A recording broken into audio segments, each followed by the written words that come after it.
السلام عليكم ورحمة الله وبركاته. الحمد لله الذي بنعمته تتم الصالحات، والصلاة والسلام على سيدنا محمد سيد أهل الأرض والسماوات وعلى آله وصحبه الهداة الثقات. أما بعد، tumshukuru Mwenyezi Mungu Jalla Jalaluhu kwa kutuwafikia kuweza kuswali salatul Jumua.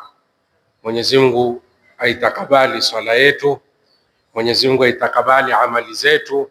Mwenyezi Mungu Subhanahu wa Ta'ala atuwafikie katika kila tunalolifanya katika maisha yetu. Hakuna kitu kikubwa kwa binadamu kama kupewa taufiki.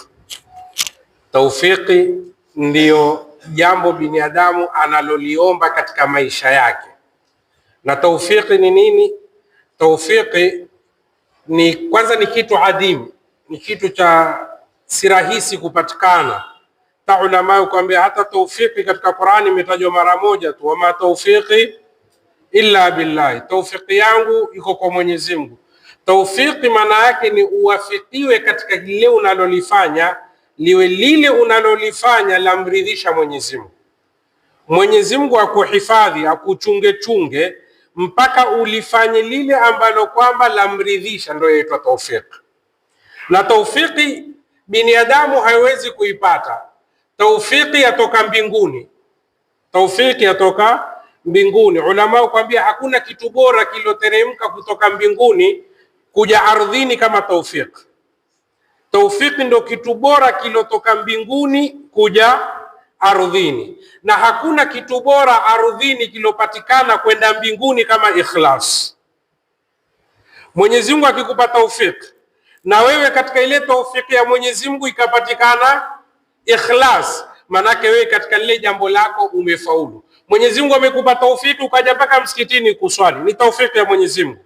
Bitawfiqihi sara almuti'u yuti'uhu, kwa taufiki ya Mwenyezi Mungu ndo wewe ukaweza kuswali. Hivi umekuja kuswali ni taufiki ya Mwenyezi Mungu. Na yule asoswali Mwenyezi Mungu hajampa taufiki. Kwa hivyo ni kumuombea Mungu na yeye Mungu ampe taufiki. Sagine binadamu twakosea, ukajiona wewe umekuja kuswali, wewe umefanya jambo la khairi, wewe umefanya hili, ukaona ni akili yako, ukaona ni fikra yako, ukaona ni uwezo wako, ukasahau kwa ni taufiki ya Mwenyezi Mungu. Ikiwa wewe unaoafia, kuna wengine wanaoafia kuliko wewe.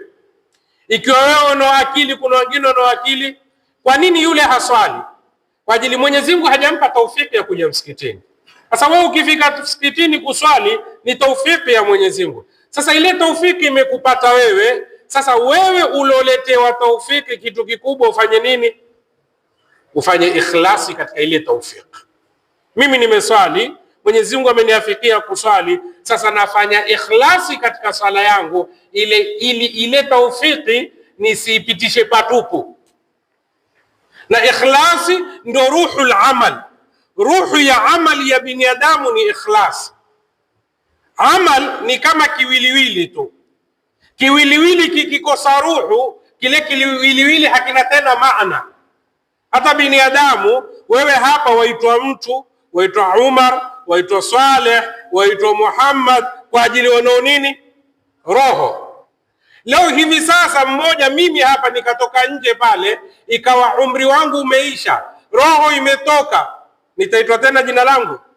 Naitwa nini? Naitwa nani? Maiti. Kwa ajili ile ruhu ya binadamu ndo binadamu mwenyewe. Binadamu akikosa roho, le jina pia hubadilika. Ndio amali. Amali ya binadamu ikikosa ikhlasi ni kama kiwiliwili kilokosa roho. Kwa ni amali tu iko, ndo ikaja katika masala ya sala kwa hadithi iliyokuwa ndefu. Swala ikiwa mzuri, ile sala hukuombea Mungu hafidhakallahu, Mwenyezi Mungu akuhifadhi kama ulivyonihifadhi.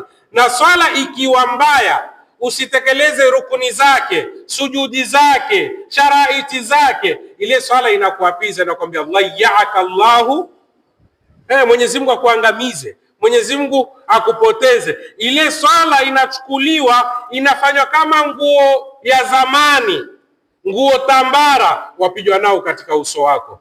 Mwenyezi Mungu akwambia sina haja ya swala yako, kwa ajili imekosekana roho ya sala. Na katika kila ibada ina roho yake, zaka ina roho yake, yote yarudi kwenye ikhlas. Wama umiru illa liyabudu llaha mukhlisina lahu dina. Hija ina roho yake, saumu inao roho yake. Kwa hivyo ikhwatal iman, tujaribu ibada tunazozifanya zote, ukifanya ni taufiki tayari.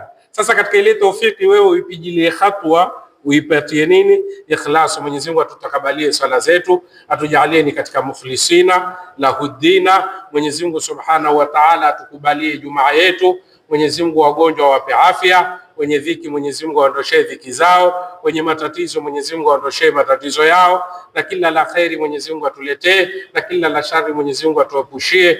Mwenyezi Mungu atuhifadhie miji yetu na vijana wetu na madarisi zetu na masajidi yetu. Mwenyezi Mungu Subhanahu wa Ta'ala atujalie min alladhina yastami'una alqawla fayattabi'una ahsana. Khutba ishatolewa, lakini na mimi ni kutabaruku tu sehemu kama hii, nimeombwa na ndugu zangu, marafiki zangu, nikasema sina budi ila nitekeleze. Wassalamu alaikum wal afwa minkum.